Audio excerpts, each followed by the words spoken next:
हरि ओम। श्लोक number 110, serial number 567।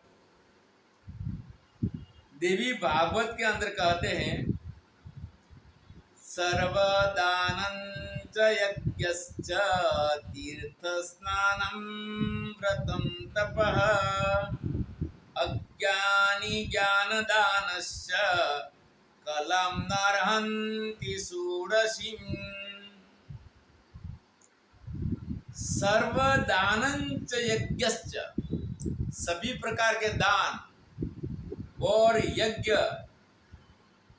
तीर्थ स्नानम व्रतम तप, तीर्थ यात्रा, सभी प्रकार के बड़े बड़े तप जैसे चंद्रायण इत्यादि, वो सारे पुण्य जितने हैं ये पुण्य निंदनीय है, प्रशंसनीय है। लेकिन इससे ज्यादा पुण्य क्या है? तो कहेगा अज्ञानी ज्ञान दानश्च कला नार्हन्ति षोडशी। जो अज्ञानी को ज्ञान का दान करता है, इसकी 16वीं कला के बराबर भी ये नहीं है। क्योंकि अज्ञानी को जब ज्ञान मिलता है तो इसका जीवन परिवर्तन होता है, और ऐसा अज्ञानी जब ज्ञान प्राप्त करके शांति को प्राप्त करता है, ये विश्व शांति में भी अभिवृद्धि करेगा, खुद सुखी होगा, दूसरों को भी सुखी करेगा। तो ज्ञान दान की इतनी महिमा है। पर दान इसको कहा जाता है जहां पर कोई प्रकार की लालच न हो, ऐसा जहां पर ज्ञान का दान किया जाए तो इसको ज्ञान दान कहा जाता है। श्लोक नंबर 111, 12 और 13 विष्णु धृत स्मृति के अंदर कहते हैं, विद्या कामदुदा धेनुर्विद्या चक्षुरनुत्तमम्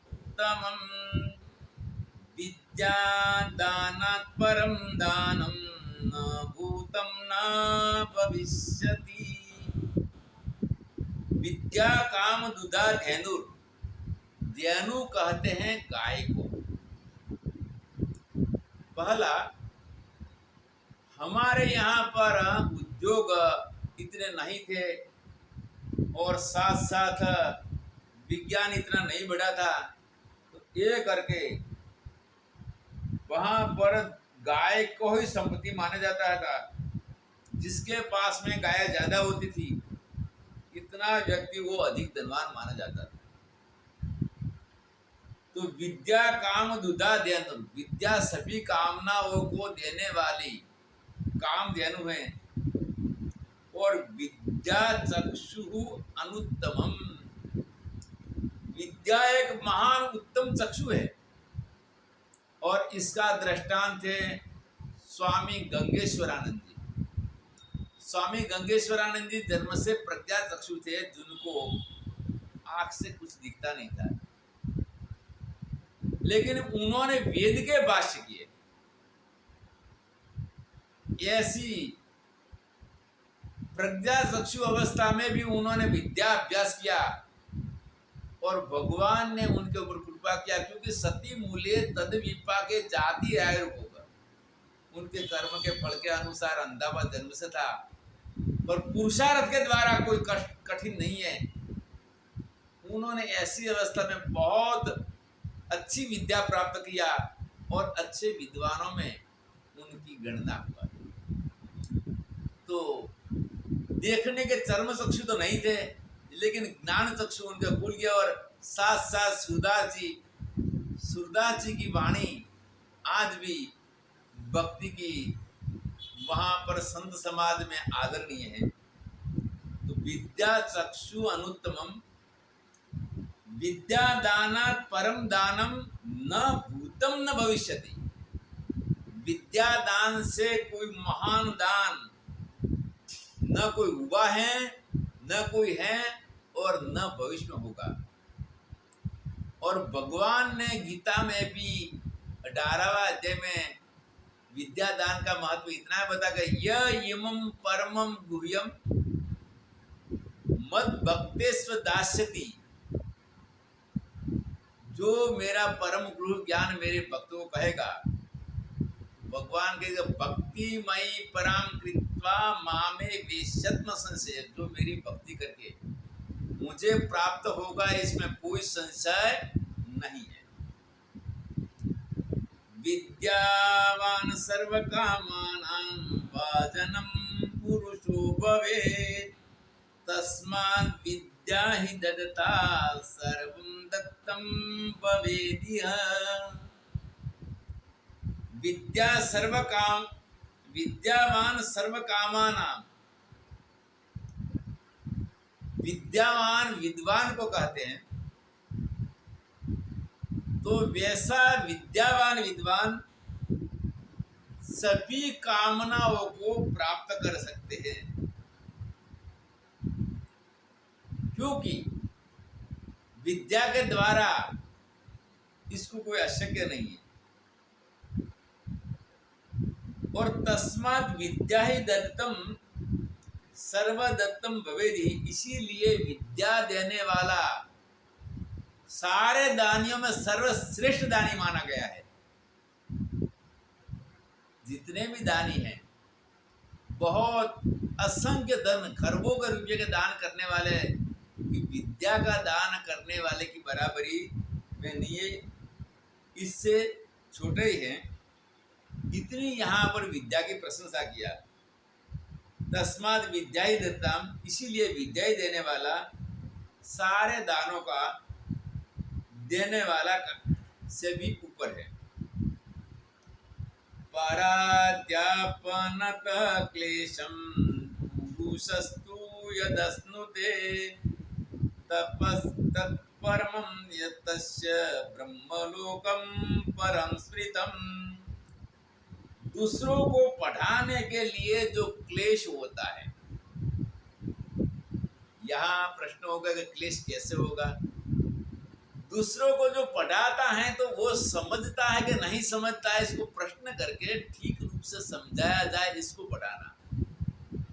कथा करना के अंदर सामने वाला समझता है कि नहीं समझता, व्याख्यान देना ही देना है, इसका भी पुण्य है। पर इसके अंदर कष्ट नहीं होता, क्योंकि वहां केवल अपना भाव को व्यक्त करना है। और पढ़ाने के लिए सामने वाला समझता है कि नहीं समझता है, इसका समाधान करना है, इसका मतलब पढ़ाना। दो दूसरे को पढ़ाने में जो क्लेश होता है, और वो क्लेश को पुरुषस्तु यदश्नुते, वो क्लेश को जो विद्वान विद्या पढ़ाने वाला जो इस क्लेश का सहन करता है, इस सहन करने से ये इसका बहुत बड़ा तप बन जाता है। और वो तप से तपस तत्परम तस्य, ये सभी तपों में सर्वश्रेष्ठ तप माना गया है। और ब्रह्मलोकम परम स्मृतम, ऐसा करने से वो ब्रह्मलोक को प्राप्त होता है। और वहाँ ब्रह्मलोक से इसकी दोबारा पुनरावृत्ति नहीं होती है। ब्रह्मा का जब तक आयुष पूरा हो जाए तब तक हिरण्य गर्भ के सारे भोग वो भोग सकता है, केवल जगत की उत्पत्ति स्थिति और लय नहीं कर सकता। इतना ब्रह्मलोक के अंदर इसको सुख की प्राप्ति होती है। श्लोक नंबर 114, सीरियल नंबर 571, वारा पुराण के अंदर कहते हैं, सर्वेषामपि दानानां विद्यादानं विशिष्यते, विद्यादानेन सायुज्यं विष्णुर्याति नृपोत्तमम्। सर्वेषामपि दानानां विद्यादानं विशिष्यते, सभी प्रकार के दानों के अंदर विद्यादान सर्वश्रेष्ठ दान माना है। और विद्यादानेन सायुज्यम, विद्यादान करने से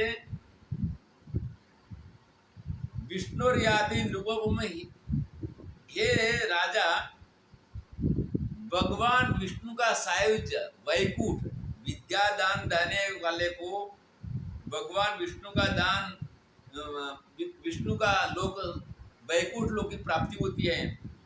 और वैकुंठ लोक के अंदर भगवान विष्णु के साथ प्रतिदिन दर्शन, सेवा, स्मरण, रोज भगवान का सानिध्य का लाभ मिलता है।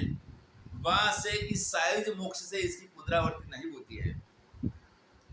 इतनी विद्या दान की महत्ता है। श्लोक नंबर 115, सीरियल नंबर 572। सत्यम दमस्तपः शोचम संतोषो नेषुमार्जवम् ज्ञानं समुदया दानम् एतत्पात्रस्य लक्षणम्। सत्यम दमस्तपः शोचम, सत्य जीवन के अंदर सदाचार और सत्यता का आचरण, इसको सत्य कहते हैं। दम इंद्रियों का दम, तप गीता के अंदर मन, वाणी और कर्म का बताया हुआ तप है। शरीर का तप बताया, अंदर बाहर की पवित्रता, संतोष और किसी से भी ईर्ष्या न करने रखने वाला, साथ साथ सरलता, ज्ञान और मन को निग्रह करके मन का शमन करने वाला है। सभी भूत प्राणियों के ऊपर दया करने वाला, ये जिसके अंदर होता है इसको सुपात्र कहते हैं। पात्रता का ये लक्षण है। श्लोक नंबर 116, सीरियल नंबर 574। न पात्रे विदुषा किंचिदात्मन श्रेय इच्छता अपात्रे जातुर्गोर्दत्ता दातारं नरकं नयेत् कुले कविंशति युक्तं गृहीतारं च पातयेत्। न अपात्रे विदुषा किंचित्, जहां हम दान कर रहे हैं इस दान के वो पात्र है या नहीं, अपात्र को दान नहीं करना चाहिए। अपात्र की व्याख्या ये कहा है, जैसे अपात्र व्यक्ति को कोई गाय का दान करता है, वहां गाय बहुत दुखी होगी, वो भी कई जगह बिक्री करेगा और बिक्री करते करते गाय को कई जगह में कई प्रकार के कष्ट उठाना पड़ेगा। तो ऐसे अपात्र को कोई गाय का दान करने वाला व्यक्ति को पुण्य की जगह में पाप लगता है और नरक की प्राप्ति तक बताया है। और ये भी कहता है कि कुल एक विंशता युक्त, 21 कुल, वहां पर 21 पीढ़ी को इसका पाप लगता है। और 21 पीढ़ी के दूसरे पाप एक ने किया, लेकिन फिर भी इसके पूर्वजों के पीछे आने वाले और आगे के वाले की 21 पीढ़ी तक इसका पाप लगता है। इसीलिए गाय दान के अंदर ये ख्याल रखना, कन्या दान के अंदर भी ख्याल रखना, अगर बेटी स्वतंत्र रूप से अपनी इच्छा से विवाह करते बात अलग है। और तीसरा ये है कि विद्या दान के समय भी ये ख्याल रखना कि किसी को वहाँ पर इस विद्या के द्वारा परेशान न करे, किसी का अपमान न करे और इसका सत्मार्ग के अंदर प्रयोग करे। इसी प्रकार पात्रता का विचार करके दान करना चाहिए। हमारी संक्षिप्त व्याख्यानमाला में दान महिमा का ये अध्याय पूर्ण होता है। हरिओम तत्सत।